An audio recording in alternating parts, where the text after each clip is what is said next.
first edition of Voices of the Frontier. I'm Tim Calderwood, voice of the Schaumburg Boomers. With me, the author, Terry Bonadonna of the Windy City Thunderbolts, and our good friend Mike Ventola. It has been a long time. Mike, formerly of the Southern Illinois Miners, currently, he's higher than all of us in some place called AAA out in Lehigh Valley, where he's the manager of media relations. Right? Is that the title, Mike?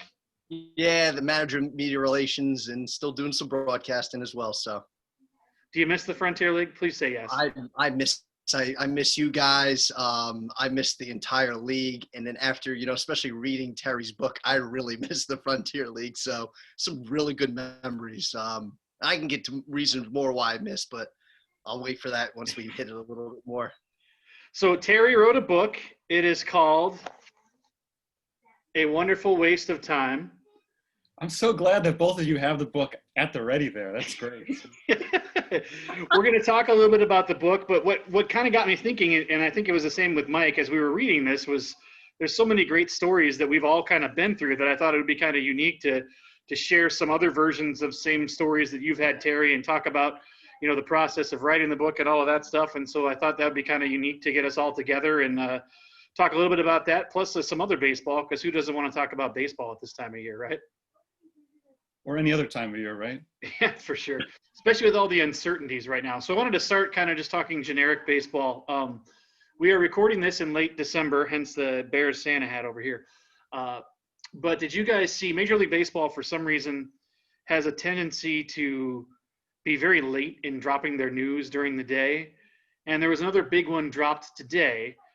I don't know if you guys saw this, that they are going to recognize the Negro Leagues as the major leagues and incorporate some of those statistics and records into the Major League Baseball record books. What do you guys think of that? I think that in one sense, it's long overdue. Obviously, they were major leagues.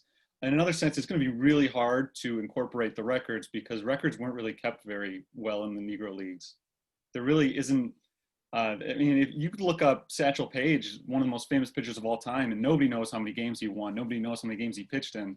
So, as far as the records go, I think it's really dicey to include them. But, just to say they were major leagues, obviously they were. We don't need major leagues recognition to tell us, yeah, some of the top talent in the world was playing in the Negro Leagues.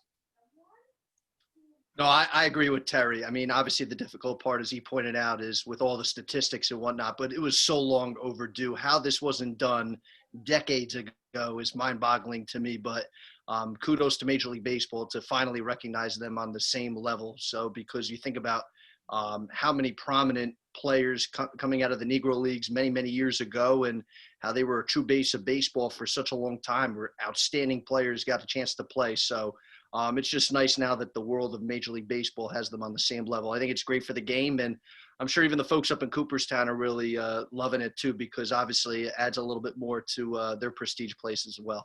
Have you guys been to the Negro League Museum in Kansas City? It's on my list. Haven't made it out there yet. So when I was in the American Association back in 2010, we played in Kansas City, obviously, and I actually made the walk. I think it was like 2 miles from the hotel. And it was probably one of the more adventurous walks that I've taken. And Terry, I know we talk a lot in your book about some of the walks that you take on the road. This one took me through some sketchy areas that I didn't really know where I was going, but I was like, I've got to get to the Negro Leagues Museum. So I had a chance to get out there and see it. And I just recommend a chance to go in there and kind of experience and see what they were going through. I guess I worry a little bit that a guy like Josh Gibson still isn't going to get his proper due, even with being incorporated into the Major League Baseball record book. I think I read somewhere today, just a little while ago actually, that the quote-unquote official statistics from the Negro Leagues only had him with like 114 home runs, when a lot of people say that he was the home run king. But at the same time, too, it's going to skew a lot of records with, the Major League Baseball batting average single season record. I heard there's 2 Negro Leaguers who are going to jump to the top of that list. There was some talk about, I think it was only until 1948, if I read that right, about what Major League Baseball was doing, but they were talking about Hank Aaron. Could this potentially add some home runs to his total and maybe make him the home run king again?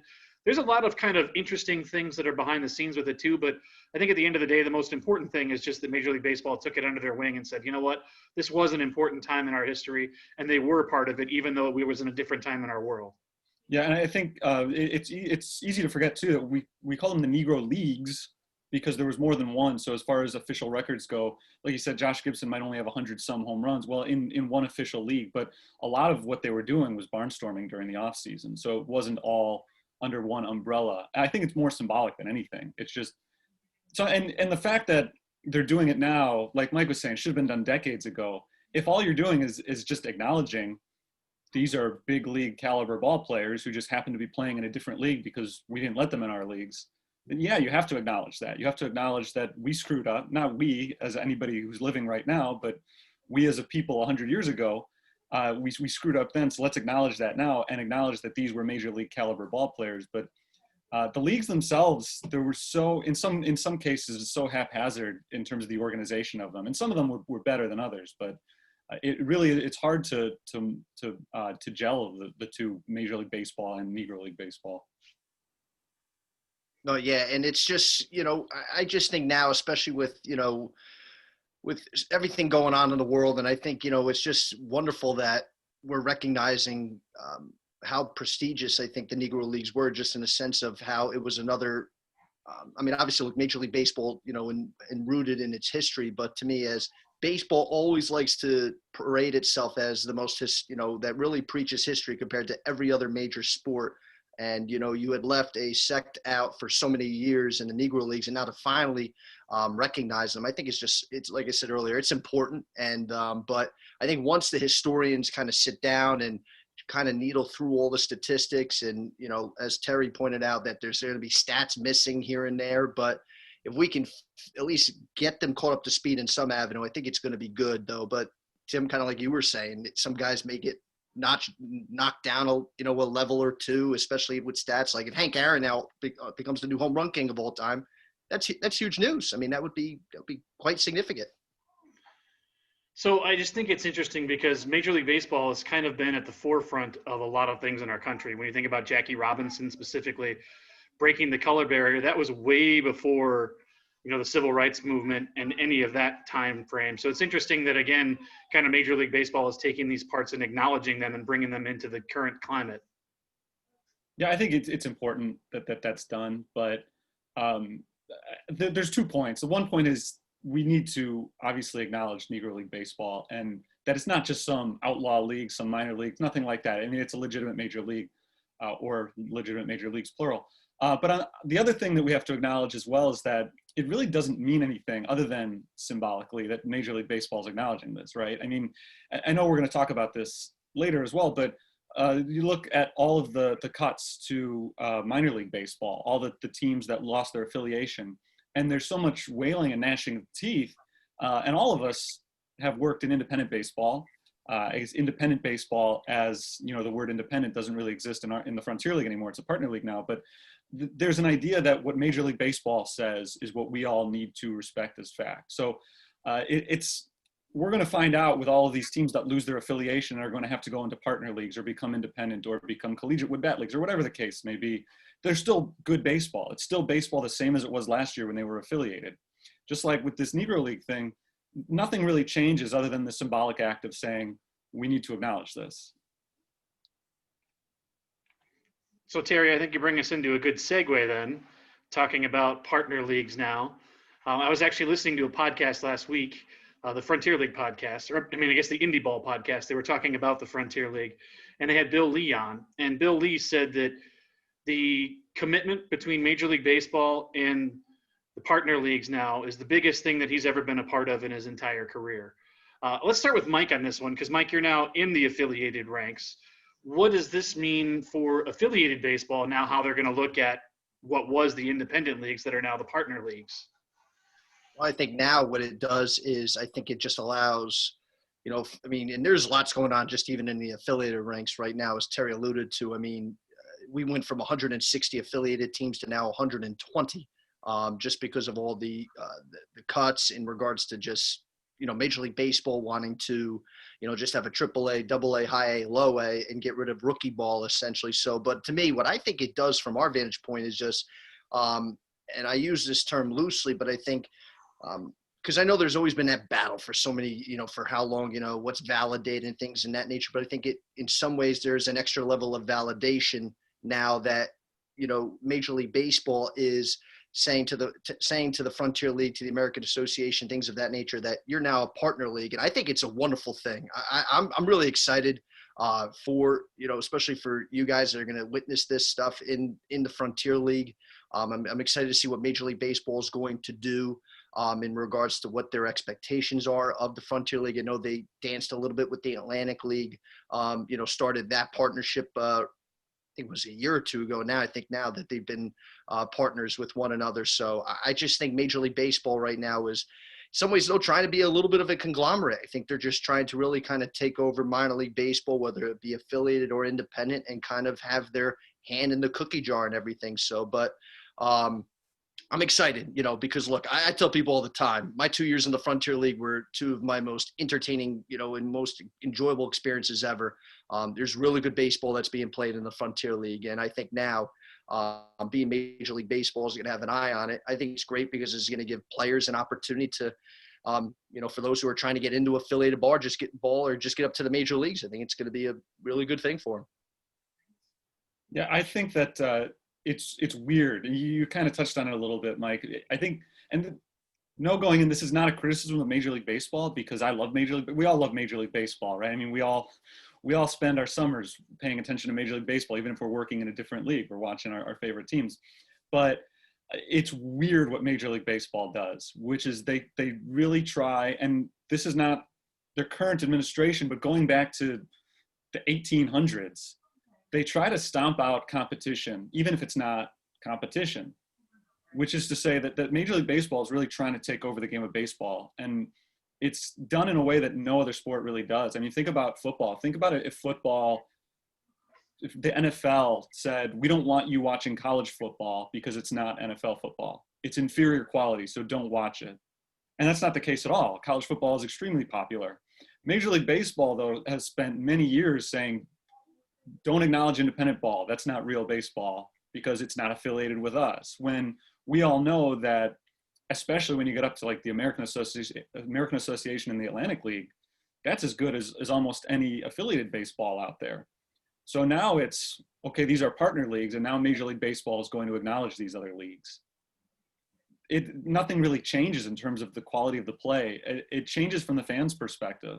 And I just think it's odd that a lot of fans will look at that and say, oh, wow, you're a partner with Major League Baseball now. That's a huge step up. And I think there's going to be some really good things that come of this partnership in the long run. But in the short term, especially, it's going to look like the same product. It's going to be essentially the same product. And I think people are going to, in some ways, have their eyes opened a little bit to the fact that this has been there the whole time. Independent ball it's kind of the same thing as affiliated ball. And frankly, other than the size of the stadiums, it's kind of the same thing as Major League Baseball too. The reality is, I think we're going to have to wait and see what happens through this first year, because I don't even really know if we're aware yet fully what Major League Baseball's impact is going to be on these partner leagues. That's why I say I think we have to kind of get through a season. But I can say one thing that we should see at the very least, especially with minor league baseball losing 40 franchises, which Mike was talking about, is a change in talent. I mean, there's going to be a lot more talented players out there that are available now for the partner leagues to have in, and for the Major League Baseball clubs and then to take a look at and see what the talent is of a lot of those players. And part of this partnership is now the sharing of information. So a lot less of those guys are going to slip through the cracks, which I think is the flip side of the argument is, you're going to lose some of these players because there's not as much out there. But the reality is a lot of these guys who are never getting the chance to be seen in the partner leagues to begin with are now going to have that opportunity even more so. Yeah, I think Mike can probably speak to this better than I can because of your experience in affiliated ball. But I mean, most of these minor league teams are built around a handful of players, and everybody else is just a roster filler just because you need to fill out the roster. But the major league organizations from the top are really only focused on certain players. So this is, I think, going to give people more opportunity to shine. Really, instead of being a bench warmer on a low A team, you can be a star on a partner team. And I know that there's been a lot of criticism of Major League Baseball for dropping a lot of these affiliated teams. But I think the only thing they're really doing is saying we're not paying for your players anymore. We're not paying their salaries. But other than that, your teams can still exist. There are still jobs available for these players. You're just gonna have to find the financing somewhere else. I think that's the only thing that really changes. Oh yeah, and to go along with that too, I mean, you had some prominent affiliated teams that are now a part of whether they're collegiate bat leagues. You know, you look at the Appalachian League is no more. The New York Penn League essentially has been broken up and is no more. You had a couple of affiliates like the Trenton Thunder and the Williamsport Crosscutters, now part of this Dream League, essentially, which will be for college kids that are essentially going to be playing that are ready for the draft, and they're going to be a part of this 6-team league. And it kind of gives the affiliates an opportunity to still be a part of Major League Baseball, but they don't, they're not going to be fielding prospects and things of that nature. But kind of what you were talking about, Terry, too, is you were right that a lot of these major league organizations, when they fill out their affiliates, they have their priority guys, and they have guys that are just roster fill-ins, guys that are that have been signed to minor league contracts that are just, we need someone to play shortstop this year for the team, as if someone at the lower level isn't ready to compete at the AAA level or AA level, whatever level it may be. So, but yeah, a large part of it too is that Major League Baseball didn't want to pay a lot of these lower level players, because the players in the minor leagues, they wanted to be paid more. So this is why we've seen a lot of contractions, why we've seen a lot of movement around. So Major League Baseball has definitely been dictating everything, and still things are not finalized in regards to the world of minor league baseball, even though 120 teams have been kept, but they have only been quote unquote invited to be a part of their major league affiliates. So until then, they accept and then figure out what the terms are going to be of the new PDL. So a lot of things that have to get figured out. So that's why too, for the Frontier League and the Atlantic League right now, I think they're actually, even though you guys are right, I think short term this year, maybe even next a little bit, you're gonna have to figure some stuff out. But in some ways, they may be in the driver's seat a little bit more, just because I think Major League Baseball have an opportunity to be a little bit more direct with them right away than where they're at in regards to the affiliated side of things. And one of the things I think too, isn't it? What's that? I'm just curious what you guys think about the fact that this was all announced over a year ago, and then this pandemic hits. I would think maybe that the timetable gets pushed back a little bit if they knew what was coming, because just the way things have developed, it's kind of a tough time to all of a sudden be completely undecided about everything. Well, we still don't even know what is going to happen this season, right? I mean, Major League Baseball, as of a couple of days ago, is like, maybe we're going to start the season in May now. Yeah. So, I mean, all these teams don't have schedules to begin with, which is hard to begin preparing for, both the affiliated teams and the partner league teams. The partner leagues don't necessarily know who all's in the fray yet, so to speak, because of all these teams that have been taken out of the umbrella of the affiliated ranks. Now they're all basically free agents that have to get incorporated in. So I don't know. I mean, I think this might be kind of, as close to the start of a season that you're ever going to find out things kind of settling. And I think it's interesting, to your point, with the pandemic going on, how much that changed. I mean, there might have been some teams that were kind of on the fence that went through this, and financially, I think I heard at one point that 60% of minor league baseball teams or affiliated teams were in serious trouble with, having to make cuts to the front office and all that as well. So it's really, I mean, just an interesting time in our world to begin with. And it's kind of, I guess, magnified with Major League Baseball trying to make all these changes as well. Yeah, I just wonder if this news hadn't come out last year, if maybe Major League Baseball would have said, let's push this back a year and see where things sit at the end of 2021. Mike, when was the PDL up? The PDL was up as of the end of September. So that's why they had to do it this year. Yeah, that makes sense. But not only that too, Terry, and here's another thing too that comes into the fray as well. At the end of this year, the collective bargaining agreement is up. So you're not only dealing right now, if you're Major League Baseball, with the Major League Baseball, minor league baseball, and all these partner leagues. Now you have to figure out, are we going to even be able to avoid a strike? Making sure at the end of this year that some sort of extension can be solidified, hopefully sooner rather than later, with the players union. So especially now, as Tim talked about, I read those reports too, that we may not, baseball is kind of waiting to see what the world is doing right now. Schedules aren't out yet. So I would not want to be in the PR office for Major League Baseball right now. Things are going to get hairy here, sadly. Yeah, I think things already have. I mean, there's a lot of bad PR last summer, but I think one positive thing about the pandemic is I think all of us have learned in some way or another to be a little bit more flexible, haven't we?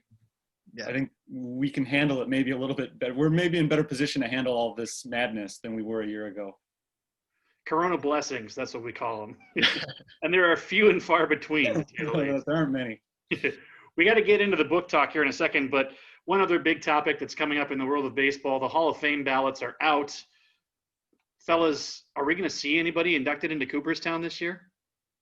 I don't know.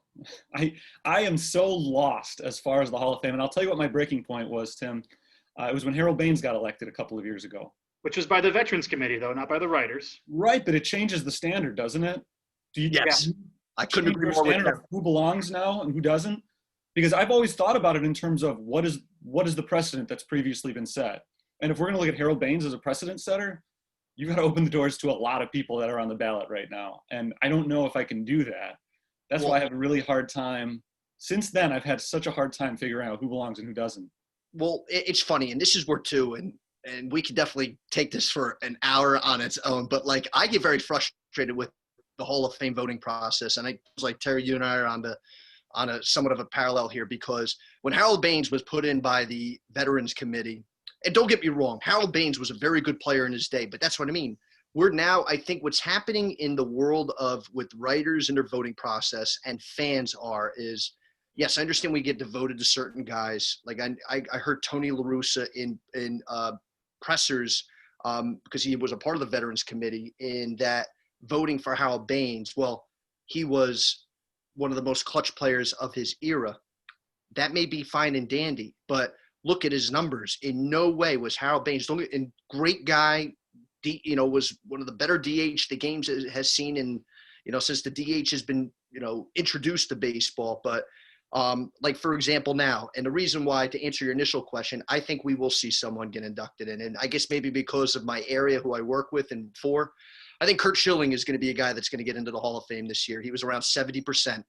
And I know that there's been a lot of press against him in regards to his political views, but I think at this point, you look at what he did as a pitcher throughout the regular season. I know he had, 216 career wins, but outside of his strikeout totals, which were superb, and what he did in the postseason, I think Curt Schilling's a guy that gets is a shoe-in electee this year. Because outside of that, then you're going to get into the whole steroid thing with Bonds and Clemens. That's the next wave of guys that were around high 50s, low 60% the past few years. I am in the minority when it comes to wins above replacement. I don't know what the love affair with WAR is. I really don't know. And I respect the stat. I understand it's really kind of come into play, and I get it's a great comparison tool when you compare player A to player B. But just because Scott Rowland had a WAR of 80.3, I'm sorry, he was a very good third baseman in his day, but I don't see, when I watched Scott Rowland play, I never saw Hall of Famer. I'm sorry, but it's just amazing how, and that's obviously just my opinion, but he's a guy that's going to certainly see a big uptick in voting because of what else is on the ballot. And all kudos to him. Scott Rowland is a great guy. If he gets in, I'm not going to cry or nothing, but I think we're kind of falling in. I always thought the Hall of Fame was the best of the best.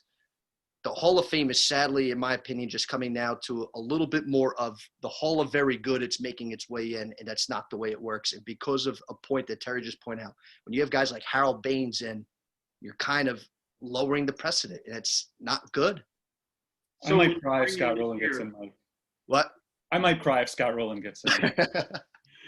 Is this the year that finally the players connected to PEDs get in? I don't know. That's tough. I mean, it's tough for so many reasons, but one of the things that really stands out to me is what Mike was talking about, that the doors are kind of opening. The qualifications are getting a little bit more lax. And where that's evident to me is the fact that in the last 10 years, we've seen more Hall of Famers inducted than in any other 10-year period in the Hall of Fame's history.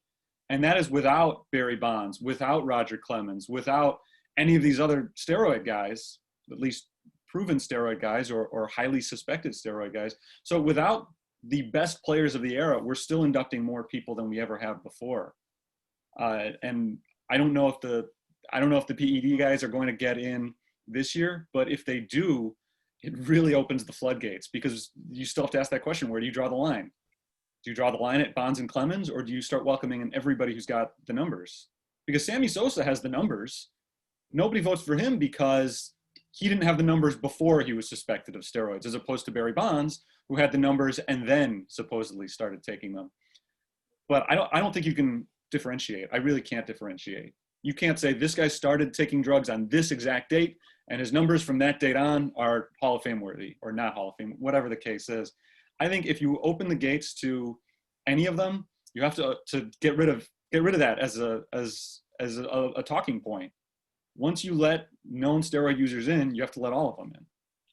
And that's really hard, I think. And Terry, you bring up a good point too. And I'll say this, kind of from my final perspective here in regards to this.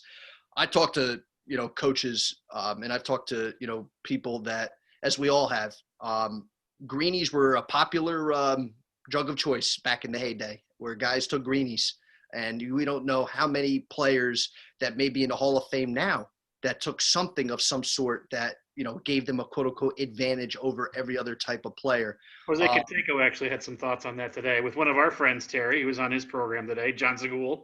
Okay, I didn't hear that yet.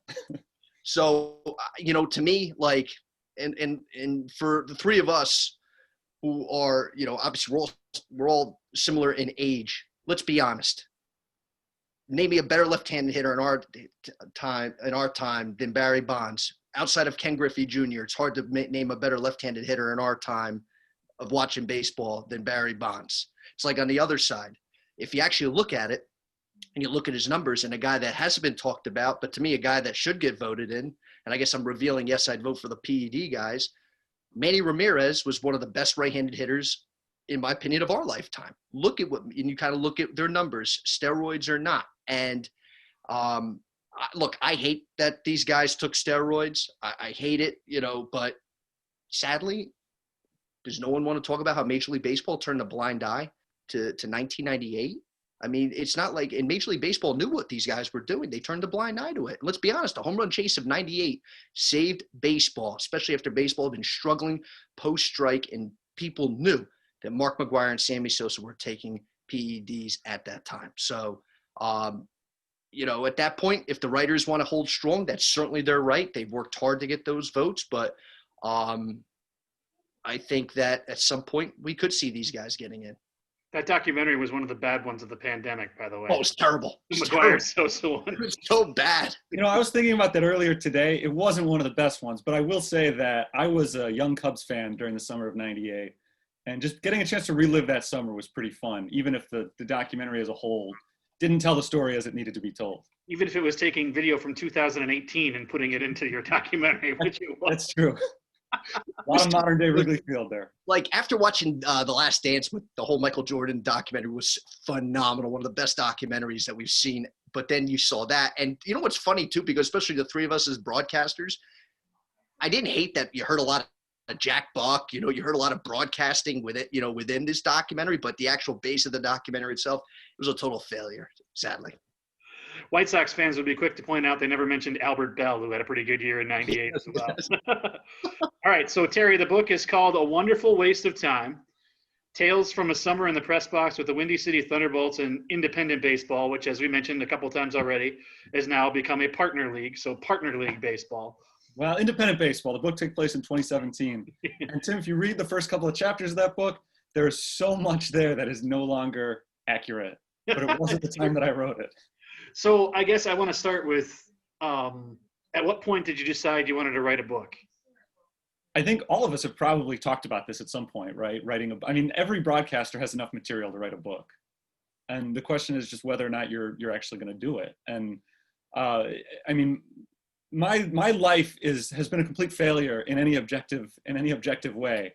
Come on, Terry.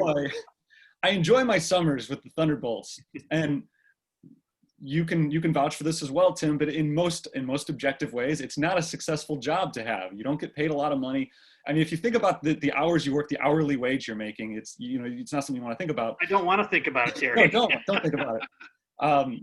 I've never actually done the math on it, and I'm not going to. But you really have to throw your life away for 4 months.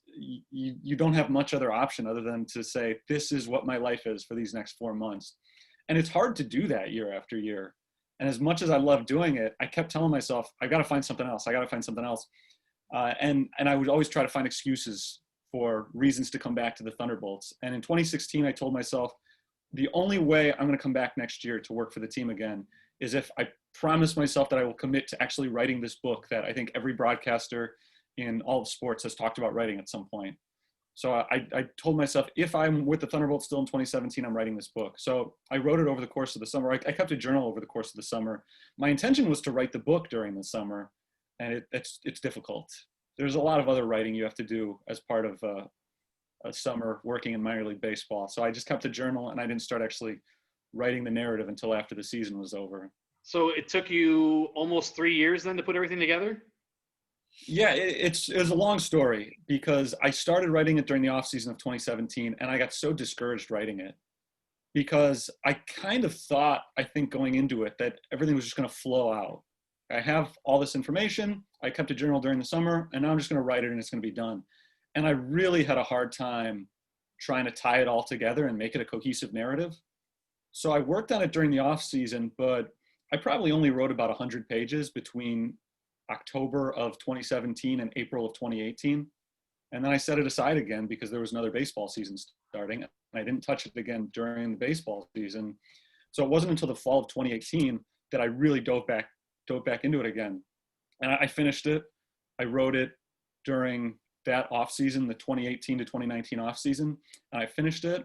And I kind of smiled. I was proud of myself for having finished the book. I went through with everything I told myself I was going to go through. And then I stuffed it aside and didn't want to ever look at it again because I hated it. I thought it was just terrible. And I said, I don't want anybody else to ever see this. So I sat on it for a few more months. But it was a topic of conversation every now and then in the Thunderbolts front office. I'd mentioned it a few times. So Mike Vershave, our general manager, talked to Steve Tassler, the deputy commissioner of the Frontier League, and told him that I had written a book. And at some point during last baseball season, 2019, I ran into Steve and he said, hey, I heard you wrote a book. I said, yeah, I did, but it's not any good. He said, well, did you know my wife is an editor? That's what she does. I said, I did not know that. He says, give it to me. I'll give it to her. She'll help you out with it. So I gave it to Jody Tassler. She gave it back to me a few weeks later and said, it's really good. You need to make a few changes, but I liked it. And I think that's what kind of spurred me on, was somebody telling me that she liked it. Maybe she didn't really, maybe she was just making it up, but it got me feeling better about it. So I spent a couple of months cleaning it up. I made a lot of edits to it. I made some changes. I added some things. I took some things out. I cleaned up the grammar, all that stuff. And then I started shopping it to literary agents about a year ago. Last December is when I started shopping it to literary agents. And every one of them turned it down, which is not uncommon. Most first-time authors don't get their books published. So again, for the second time, I just put it away. I said, okay, I gave it a shot. Nice try. And I was done with it. And then this past summer, I'd actually been working on another project, a documentary, an audio documentary that took me about a year to research. And which was fantastic. I Talking about pandemic occupations right there. Yeah, I spent about a year working on that, and it was nonstop. I spent every free minute researching that and writing it and working on it. And I finished it, and it was like there was a big hole in my life. I finished it in June. I thought, what do I do now? I mean, I haven't had a free minute in over a year, and now all of a sudden, what do I do? And so I went back to my book. I said, you know what? Maybe I'll give self-publishing a try. So that's what I did. I started working on that over the summer and finally got it finished in early November. So I think Mike and I can attest. I mean, it was highly enjoyable. Yes. What's the feedback, Ben, that you've received from people? That's about it. Yeah, people have told me that it's enjoyable, but it's tough to gauge because I think anybody who's given me feedback has been somebody from the Frontier League or a family member. So I appreciate the compliments, but I think if I can't get people who are already interested in the Frontier League, if I can't get them interested in the book, then nobody's going to like it. So I'm glad I've passed that first test, that at least people who are associated with the teams in the league are happy with it so far. Mike, what were your thoughts? I mean, I felt like it was a quick read. It had some great stories. I could relate to everything. But again, having been in the Frontier League and been through these discussions, which is kind of what's prompted our conversation here today. I mean, that's kind of what you were going for a little bit. Yeah, I got to be honest with you. Like when, in full disclosure, that when I saw that, Terry, you were putting out a book, I wanted to support you. I was about to say, you know what, my 2 years in the Frontier League, Terry was a great guy. I It was figured the pressure of the Facebook post. what's up? If you still want to be my friend, you'll buy my book. I don't post on Facebook very often. I figured I got to make it serious. So I saw that and I was like, I got to post it. But then, obviously seeing what the book was written about, I was like, all right, Terry's talking about, I was specifically the 2017 season. I wasn't in the league, but I was like, but if he's going to hit day-to-day stuff. And it was funny because I had finished the book just recently and there were a lot of moments where it had me in laughter, because not so much because obviously I wasn't a part of those moments, but Terry did a phenomenal job of pointing out certain things you experienced, conversations with your manager, with Ron Biga, or with players that and all I thought myself are conversations I had with Mike Pinto and other players with the minors, and where I went to lunch, and for me it was a wonderful time over this last week and a half that I read it. Was it a wonderful waste of time? I'll tell you though, it's funny. I see the title of the book. I'm like, to me, it wasn't a waste of time. It allowed me to dip back into, as I said earlier, 2 really fun years, and it really allowed me to kind of revisit some of my old memories. And but I thoroughly enjoyed it, and I thought too, some of the little things too, just in regards to, what we do throughout a summer. I thought you did a perfect job of describing just even a little bit of things of setting up radio equipment, having to do this task and that task, some stuff that just gets overlooked by people, or even folks on the outside that aren't aware. And I thought it was just nice that you touched on that. Yes, we are more than just putting on a headset and calling baseball, even though that's all we would love to do each time we go to the ballpark. But you did a really good job in highlighting all the other stuff that goes involved, especially too when getting told of a roster move 3 hours before first pitch drives me insane. So we're going to swap some stories here in a second, but Terry, you mentioned having to go through the edit process. Is there anything that got left out that you felt like you really wanted to be in there? There were so many things it went through a lot of different iterations. And I really appreciate Mike saying what he said, because I think one of the things that I had a really hard time is a fine line to go between boring people and trying to make them interested in the little parts of your job. And I think when I first started writing the book, my intention was to make it more about me than about the Thunderbolts. Just, this is what I go through. I don't want to say what a broadcaster goes through, because we all have our own experiences, but I think a lot of people would come to me all the time and say, hey, so and what's your job like? And I would explain certain parts of it, and they say, oh, wow, you travel with the team? Like, yeah, I'm the broadcaster. We call the games on the road too. Not And now. No. Then they'd say, so you get in what, about 4 or 5 o'clock? And I'd say, no, I get in the morning. And it's just all these questions you have to answer over and over the years that I thought, I want to explain this part of it. And I just want to tell you what goes through my head over the course of a season. And it ended up being so much more about baseball than I ever intended, because that year the Thunderbolts were involved in such an exciting playoff race that became the discussion around the office all the time. It became the discussion around the press box. That's what occupied our time, was talking about how the Thunderbolts were doing. And I feel like I left out a lot of probably maybe less interesting stories, but more valuable to me stories about just the relationships that you have with the people around the park and the people you meet on the road at the park, and things like that probably didn't get touched on quite as much as they could have, because I spent pretty much the whole second half of the book just kind of recapping the Thunderbolts playoff race. How'd that 2017 season work out for the Frontier League? Not well from my vantage point, Tim. I got a 3rd ring out of it. That's all I care about. And there was a time I remember that everybody in the league felt sorry for you because you had been around for a long time and you never even got to call a playoff game. And now you got your 3 rings, and I don't even want to look at you. Thanks. I know where my relationship's at. Not that I didn't figure it out in the book already, but. All right, boys. So official scores. Terry, you talked about this.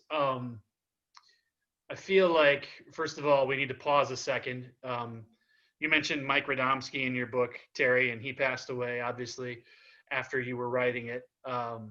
Scott Cummings of Gateway, who I think you mentioned in your book. Not by name, but yeah, he's certainly he's always been a big part of the experience of going to Gateway. Yeah, he recently passed away as well within the last week. So I just feel like we should pause a second for him. Because it's crazy. And I mean, I've always said if I ever write a book, it's going to be about family and how baseball becomes your family. And it's not just within your specific organization. I mean, I think you can see the relationship that we have here talking. And I think everywhere you go around the league, there's somebody who's always associated with that stop.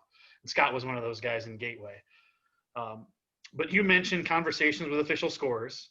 And so I thought it would be fun to kind of go through and talk about some experiences that we've all had in players and dealing with official scorers and trying to get stats changed and whatnot. And Terry, you mentioned a few in the book, so let's go and let's throw it to Mike first. I'm going to give you the first chance on this one. Tell us a good official scorer story. Oh, where do I begin? I've had some interesting official scorer stories over the years. Geez, where do I begin? It's funny because my time now with the being in the Phillies organization now for a number of years, I've been lucky. Let me first say I've had a chance to work with some really good managers, guys that have been awesome. But in regards to official scoring, I've been lucky. I've always had good official scores, but what gets frustrating is that I've heard more times, and we've all heard it.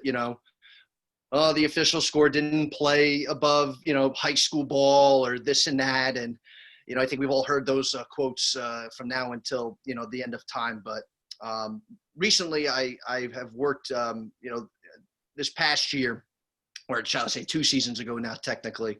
I had a manager who never really challenged much, but he said he because he didn't challenge much.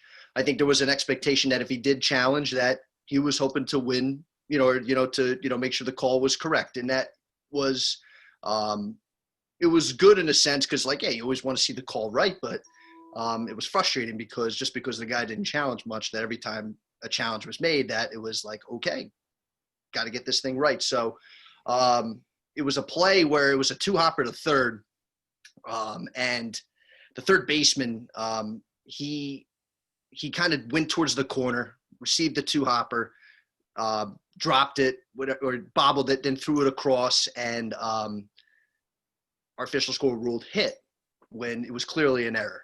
And let's just say the call, it took over a day before it finally got finalized. But then the game breaks into a rain delay, and I get a call from my manager, thinking, all right, is somebody heard or whatever, whatever. So I pick up the phone, and he's like, I said, Skip, what's up? He goes, did he call that 2-hopper a hit? I was like, yeah, he did. He goes, that's got to get changed. I don't care what happens. That's just got to get changed. Mike, you got to change that. You don't even have to talk. I was like, I said, Skip, let me see what I can do. I said, let me talk to him. I said, at this point, we'll touch base after the game. Official scorer looks at it, doesn't want to change it. I said, okay. Go downstairs after the game, box scores. He goes, Mike, did he have it changed? Sorry, Skip, he didn't. I told you I want it changed. Get it changed. I was like, Skip, the official score made a ruling. He goes, all I expect is this call to be changed. Okay, let me go back upstairs. Let me talk to him. I let the other team know. And they're like, Mike, if it gets changed, it's like the other team kind of was aware. And like I said, my score, he did not make the right call. But I go back upstairs. I talk to the official score, and he said, Mike, I'm confident in my answer. Like I'm pretty confident. I said the score again. I said, look, I said, need to look at it again. And like I said, I think the score had gotten it wrong anyway. And I'm not the type where I could care at the end of the day who gets the hit, who gets the error. Doesn't affect me. I really could care less. But I tried to show him. I was like, are you sure from what you're seeing here that you're confident in your call? Okay.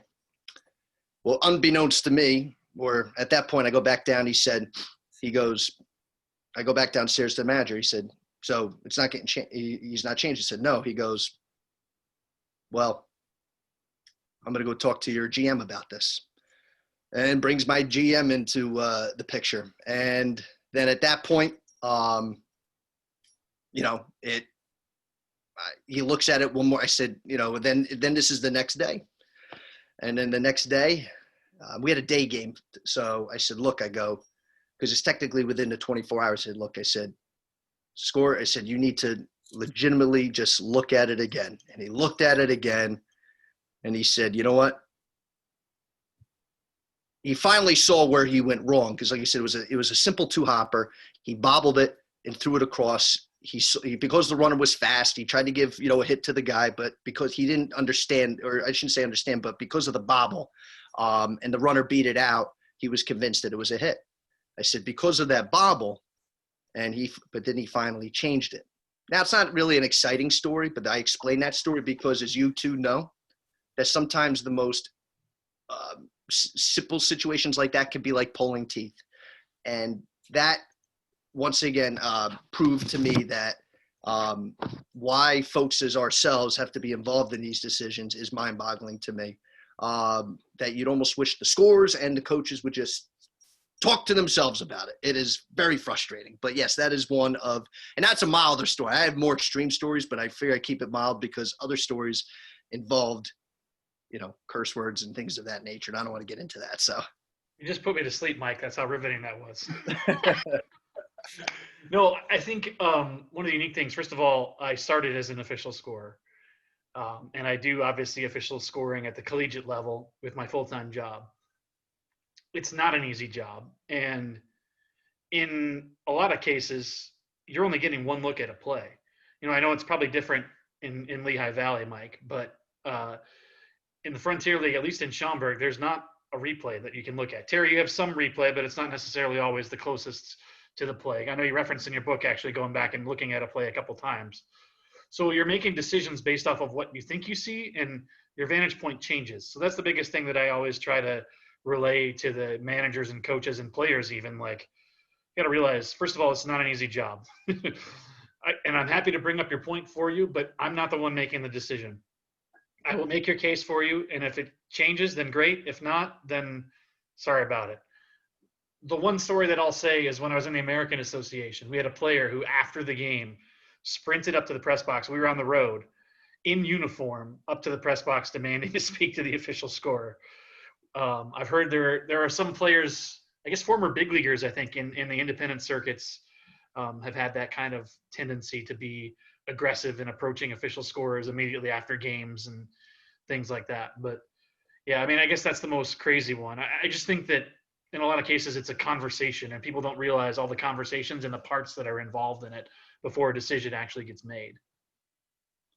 I think that one of the things I love most about working for the Thunderbolts is that there is such a wide variety of people who are willing to discuss a call with you.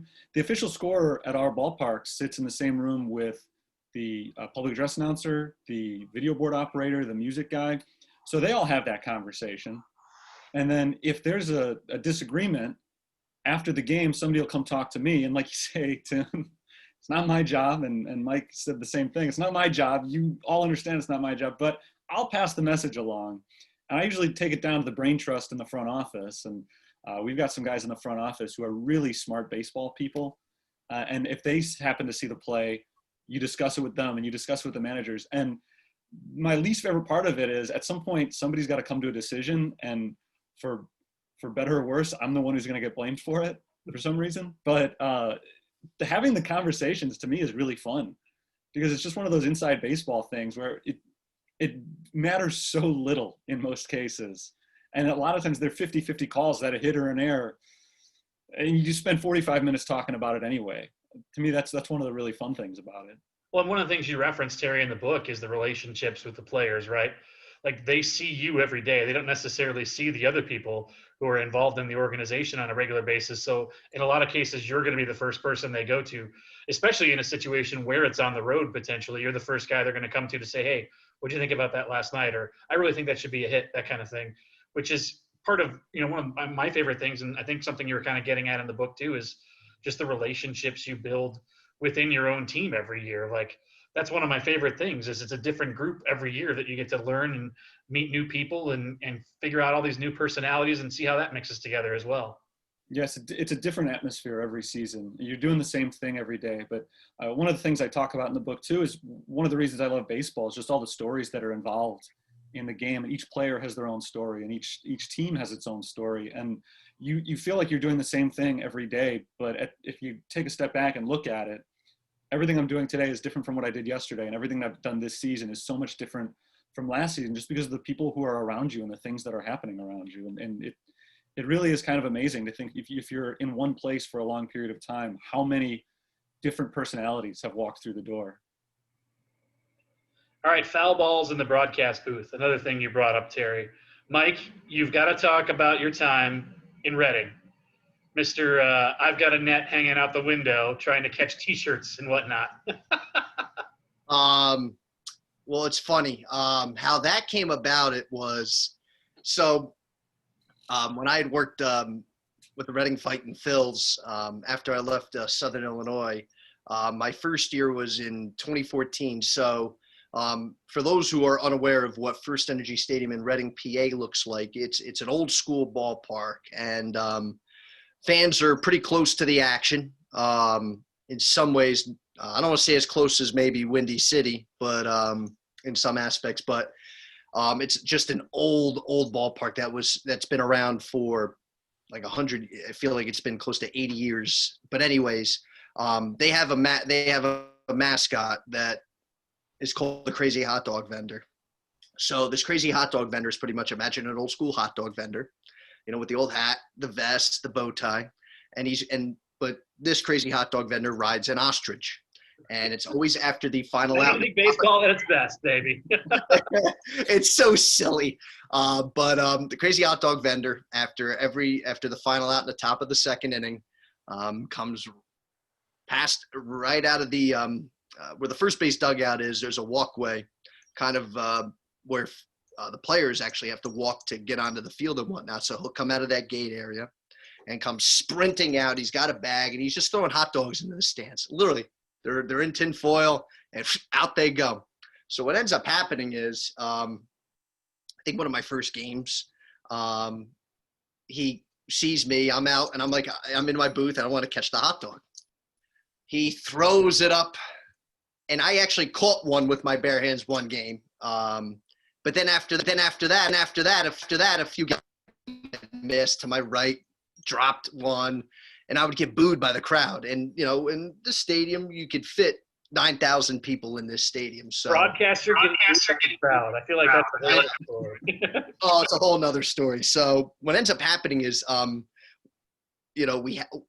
us being as, broadcasters, we have our diehards, whether it be mom and dad, or you get like parents of the players that listen all the time, or you have those season ticket holders that have been going for like 60 years or however long, and they listen to every word you say. So this couple, great people, they listen to the radio broadcasts. They're sitting in their seats, they have their headphones, and they're literally listening to every word I say. Got to the point where I'd been there for a few years, I would drop like little inside jokes, and only they would laugh and whatnot. So Joanne and Doug were their names. Doug came in one day, and he had a net, and he comes up to the booth, and he has his net. I'm like, what is this guy doing? And comes up, and he gives me this net. He goes, Mike, I think you're going to need this to help you with the hot dogs. I was like, wow. He goes, because you just flat out can't catch. You're terrible, so you need some help. So I was like, okay. Another broadcaster thing. At no point would everybody ever say broadcasters are great athletes, right? It's usually why we're broadcasters. Why? This is why I'm calling baseball and not playing, because I was horrible. I quit after Little League. That's how bad I was. So then I think this was later that night or whatever, the crazy hot dog vendor comes out. So, and then it just matters of me and the hot dog vendor getting in sync. So at this point, it wasn't that first night, but one night, he throws me a perfect throw. And I mean, it was perfect. Where all I literally had to do was just stick it out, and it dropped right in. You thought like I was pulling out $1 million. When I caught it first time, I think it might have been like a Thursday or a Friday night. We had a really good crowd, and the place erupts. like you thought that we just won the game on a walk-off home run or something of that caliber. And I catch the hot dog. I lose my mind. I'm having fun. Our social media intern is up at the booth. She catches it on the phone because she was like, I see you with this net. This could be cool little social media material. And then that's where it was born. So for 5 years, for my 5 seasons in Reading, it was me with the hot dog net. It became actually like a thing in Reading that folks would come. And what happened was these kids in the last row, these kids would literally come running up and they would try to actually jump and catch the hot dog before I would try to catch it. Wait, so you were trying to take hot dogs away from kids? Come on, Mike. Yes, I was. I am full honest about that. But what I would do is, though, I would catch it and then I would actually throw it down to one of the kids. I'd make sure a kid would have it. So it was just the thrill of catching for me. I never ate any of the hot dogs. Yes. So but Terry, Tim, I to this day have never caught a foul ball. One has landed in my booth, but I've never actually caught a foul ball in the booth. So who was the broadcaster, I guess not last year, would have been 2019, who had his computer shattered and still was broadcasting? You remember that story? I didn't hear about that, I don't think. He was down in it was with the Jacksonville Jumbo Shrimp. I forget the gentleman's name. It's falling out of my mind here real quick, but he kept broadcasting as if it was no big deal. And my computer has just been struck by the ball. We put pictures, and Terry, he had a Mac. He had like a really nice computer, and all you just see is glass all over the place. It was a mess. But at least he caught the foul ball, right? Yes, he got the foul ball, though. Forget the computer. Get the foul ball. That's all that matters. So my ruler caught one in Joliet that I never saw coming. Terry, that's where you caught one in Joliet, right? Or had one come towards you? Yeah, I didn't catch it. My broadcast partner at the time was Mike Rankin. He was sitting next to me, and he is actually a former college baseball player, so he has no excuse.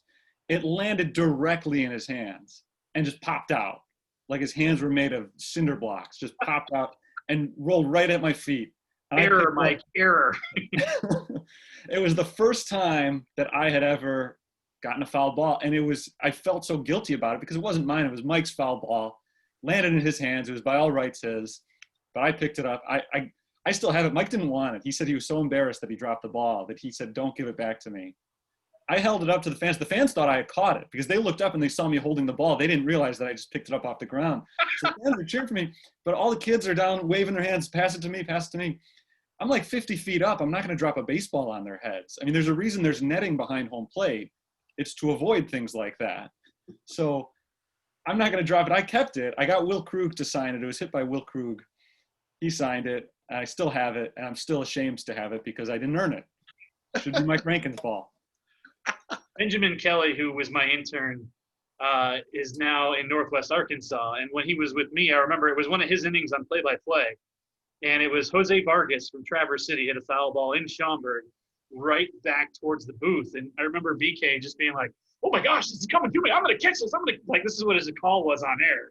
And he's like, "Look, that's how close it came," because there's a mark. And that mark is still on the window, actually, where it hit. We always joke we should have Jose Vargas come up and sign it. That's as close as I've been at home. So I had the one in Joliet that somehow came in, landed on the table that I never saw coming and cracked my ruler. I have a picture somewhere of me holding the cracked ruler with the ball in one hand. In Gateway, I've had two come up. Now, remember, Gateway used to not have that overhang. Remember that, Mike? So when it would hit on the concourse behind home plate, it would take that high bounce up. And Steve Gomerick actually stole one from me up there because you mentioned in your book how Steve has a tendency to go to the press box and hang out. Steve's another one of the guys that makes Gateway great. We just give each other grief so much every time we're down there. And it's funny when he sits next to you because he's the biggest Gateway fan in the world. Yeah. And he specifically sits next to the visiting broadcaster, of course. So one year we were up there and one hit high off the concourse and I went to my right to get it and Steve just snatched it out of the air right from me. I was like, really? I've never gotten that close to one before and this is what you do to me? So then a couple of years later, we're back at Gateway and Steve wasn't up there. And I took one that was high because I was preparing because I saw the trajectory and I was like, oh, this has a chance to come to me. And so I took the high bounce off and I actually grabbed it. And I just posed for a picture with it. And there was somebody in the suites next to me, a little kid who was like, I want it. I was like, I don't need the Frontier League baseball. I've got like hundreds of these. Let me just take a picture and then sure, it's yours. And I think they actually wanted me to autograph it. I was like, you don't want my autograph on this. Just here, have the baseball. It's okay. Have you ever autographed a baseball, Tim? A few times, yeah. I'm impressed by ball players who do it. It's harder than it looks. It is a lot harder than it looks. I gave an autograph one time to a fan in River City, and you probably have had there's a story there. A fan in River City wanted your autograph? Yeah, you probably have had this experience in River City where you're the last person in the press box, and you get set to leave and lock the door on the way out. Was that before or after the prize wheel was next to you? This was what the prize wheel was next to me. I was getting ready to leave, and I was the only one in the press box, and a father and son walk in, and the son holds out a baseball and says, "Can I have your autograph?" And I said, "Oh, no. I'm just the broadcaster. You don't want my autograph." I legitimately thought they were making a mistake. And the dad's like, no, we want your autograph. And I'm like, I'm the visiting broadcaster. I'm not even River City. They're like, yeah, we know. We want your autograph. I'm like, okay. I really was confused by the situation. I said, okay, if you say so. I signed the baseball. It was the first time I'd ever signed a baseball, and it was really awkward. It was a very goofy-looking signature. I handed it to them, and they just said thank you and walked away. And I was just sitting there scratching my head, like, what was that about? Why did they want my autograph? Because it's you, Terry. They knew that in 2020 you would write a book about a wonderful waste of time. Yeah, that's autograph worthy. Man. So Terry, I'm going to share screen here in a second. You were talking in your book about the Frontier League All-Star Game. And so I want to share this picture with everybody. You neglected to mention, Terry, that is me, you, and Nate Gatter, who you brought up at one point in your book, all together hanging out at the 2017 Frontier League All-Star Game in Joliet. I feel like I did mention that. Did I not? I don't think you gave a lot of time to the All-Star Game, actually. No, that's true. I think because for us, it was a commuter All-Star Game. It's a little bit different than when you're traveling. Usually it's a great experience. Now, I do have this one, and you are in this one too, so don't get mad at me, Terry. This is from my favorite Frontier League All-Star Game, and Mike, you're in this one as well, so you probably already have an idea where I'm going with this one. And here we go. It's from Washington. That was a good one. That is you on the left, Mike, with the specs. Yep. Adam Young, me, Terry. That's Randy Gore from Washington in the front, and the late Mike Radomski on the right. And that's, I think, part of what makes All-Star Games so much fun is just getting all those people together. That's 6 of us together there. And the crazy thing is, that was at Washington, which is not a quick trip. So the fact that almost the entire league found the time to go out there together, it made it a lot of fun. Yeah, that 2013 All-Star Game is my favorite All-Star Game that I've ever been to. And I think because of that picture you just showed, because there were so many of us out there. And honestly, one of my favorite memories from the league. That was a lot of fun that week. I think you did share a memory in the book, though, about doing the rest of the game with Randy Gore on air.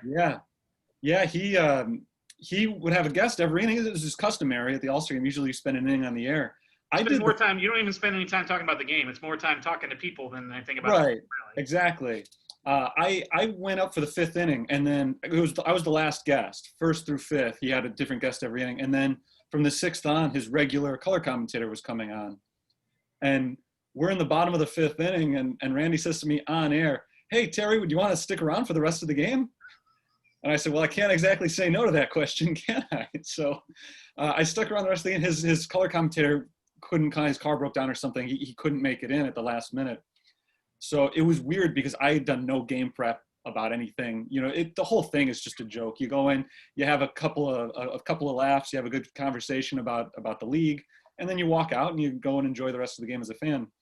But it's easy because, fans don't care that much about the play-by-play. So Randy and I, at that point, I had been in the league for 5 years or 4 years. He had been in the league for 7 or 8 years at that point. So the two of us, we knew each other well, we knew the league well, and we just kind of sat around for 5 innings having fun talking baseball. I think that's part of the fun of the All-Star Game too, that you don't for once have to worry about everything that's happening in the game. You just have fun talking about baseball. My All-Star Game rule is always get me on early so that I can enjoy a few beverages the rest of the game. Although I've never been the one to bring the beverages into the booth like some people that we knew. What year was that, Mike? 2012? That was 2012. When a certain someone, unless we'll leave them nameless. We'll go nameless. But he did walk into poor Greg. I'm sure Greg was just like shaking his head as that person sat down and decided to have a beer while commentating his inning. So I mean, we've that all year wanted to I do was. that, right? I mean, to me, here's the funny thing. Like, I didn't because it was that 2012 one in Normal, which that was an enjoyable one too. I had the second inning to join Greg because David Harden was pitching in the second inning. But I think, if I'm not mistaken, I think in Washington, I think I was like the third inning or whatnot. So when I went up with Randy, and actually no one with the minors was actually like pitching or whatever. It wasn't in that game at that point or whatnot. But I'll say this: that 2013 All-Star game was a blast because, if I'm not mistaken, too, that picture, I still have that picture too. It is. It's one of my favorite moments, but didn't we all bowl together too? Like, Yeah. if I can, yeah, we all bowled together, right? Yes. We had a Frontier Broadcasters bowling team, didn't we? Yes, we did. Yep. I think we won because nobody else bowled the full 3 games. You had to bowl the full three, and a lot of people just did 2 and left. Well, also Yes. because Randy Gore is like a 275 average. He was He showed up, he ridiculous. was a ringer. I mean, he just dominated. He I was don't think out it of was going to repeat control. in Gateway a couple of years later, though. What was that? I think it was the next year. 2014 was that It was Gateway? 14, yeah. Yeah. Oh, good times. Well, Well, great times The indeed. book is called A Wonderful Waste of Time. You can find it on Amazon, Terry, right? Amazon, yes, A Wonderful Waste of Time. Or you could find it on my website, terrybonadonna.com. I look forward to having this autographed this summer. Hopefully we have baseball. We can all get together. Hopefully you can get an idea just from this conversation about some of the fun that we have and relating some of these stories from Terry's book back to each other. We got to do it again soon. There's so much more that I want to talk about. Terry, I was joking with you. I think I texted you and I said, I'm actually taking notes as I'm reading this because there's so many things that I want to talk about in here that I was just dying laughing on. So It warms my heart to hear you say that, Tim, because the 2 things I wanted to do with the book, one is hopefully be relatable to other people who have been through this before, and the other is to kind of give a sense of what it's like for anybody out there. So the fact that you say that makes me feel like I at least hit the first goal. and you wanted somebody to be taking notes on your book, obviously, right? Obviously, yeah. I hope in the book, like in the margins, it should be completely full. Get your highlighter out. No, I got my Right. handy notebook here that's got it all in it. Okay. Can I also pinpoint too, Terry? And though you to me you hit both goals, you blow them out of the water. What I thoroughly thought was fantastic for you was the little notes at the bottom of the page. If you had like a comment like, "Oh, here's number 5," and then you would go down to the bottom of the page and you would explain exactly what you meant by that previous statement. I thought it was fantastic because most of them were like subtle comments like, no, I didn't really think that or whatnot. Or to me, that just showed the levity. That showed just obviously who you are. And I think for folks who read this book, if they don't know you, they'll get a chance to know who you are. Hold on, I just happened to open. It brought me some laughter throughout. It was great. I just happened to open to page 47, under which it has one of those footnotes. I was going to try to find one, and I just conveniently opened right to it. It says, "Sure, I could just do the stats before I do my crossword puzzle, but that would break my routine and make me cranky and lay off me about the crossword puzzles anyway." The crossword puzzles are a big part of my summer. Do you do them not in the summer too? Yes, but they're not as religious. It's not part of my routine necessarily. I just do them when I have free time. You a crossword puzzle guy, Mike? Sadly not. I'm just terrible at them. One of these days I'll get into it. Well, I'm terrible at them too, but that doesn't stop me from doing them. I mean, I'm brutal with it. Oh, all right, boys. We'll appreciate the time. Thank you. Hopefully everybody got a taste of the book, and we'll do it again soon, eh? Sounds Count great. me in. Yeah, and thank you both for your kind words about the book. I really appreciate it. You deserve them, brother. Voices of the Frontier in the books.